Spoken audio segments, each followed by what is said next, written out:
खबर उज्जैन जिले की घटिया तहसील से है, जहां ग्राम गुराड़िया गुर्जर में राजस्व विभाग ने बड़ी कार्रवाई की है। प्रशासन ने 13 किसानों की 104 बीघा में खड़ी फसल में बोर्ड लगाकर अपने कब्जे में ले लिया। आरोप है कि इन किसानों ने सरकारी जमीन पर अवैध कब्जा कर खेती कर रहे थे। एसडीएम ने पिछले दिनों ही किसानों को बेदखली का आदेश दिया था। वहीं कब्जाधारियों का कहना है कि वह जमीन पर लंबे समय से कृषि कर रहे थे। ये जमीन उनके पूर्वजों की है और परिवार का भरण पोषण इसी जमीन से होता है। प्रशासन उनको फसल काटने की अनुमति दे। से हमारे बाप दादा की जमीन थी, खुद की 1950 के पहले हमारे पूर्वजों के नाम से थी और ये सीलिंग एक्ट में इन्होंने निकाल दी गई है शासन ने। तो हमारे एसडीएम साहब और तहसीलदार श्रीमान जी ने हमारी कोई नहीं मानी और फसल को हमारी बर्बाद करने की कोशिश कर रहे हैं साहब जी।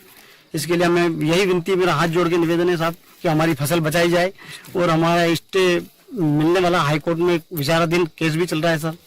तो उसके लिए हमें ये माफी चाहते हैं हम कि हमारा फसल का बचा सके और हमारे बच्चे पालें। कम से कम 100 लोग साहब लगे हुए हैं इसके पीछे, बच्चे जो क्या खाएंगे सर जी। कि आज से नहीं, हमारी जो पूर्वज है दादाबा उनके नाम से ये जमीन थी 1950 में। 50 के पहले रिकॉर्ड देखा जाए तो ये हमारी जमीन है, निजी थी है। उसके बाद में जमींदारी समाप्त हुई 51 में।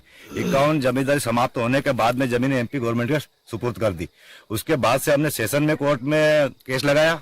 इसके बाद में फिर सेशन से आ रहे तो हाई कोर्ट लगाया। अभी हाई कोर्ट प्रकरण विचाराधीन है। इसके बारे में अधिकारियों ने हमने फसल नष्ट करने के लिए कोई सूचना नहीं दी गई।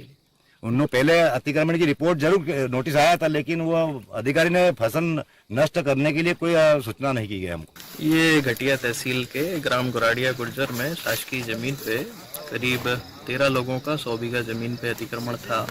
इसमें तहसील न्यायालय से जो है विधिवत आदेश जारी करके बेदखली आदेश पारित किया गया था। इसी क्रम में हमारे द्वारा आज यहाँ आके कब्जा प्राप्त किया गया। फसल को हमने भी अपने स्थानीय प्रशासन के पोजीशन में दिया है।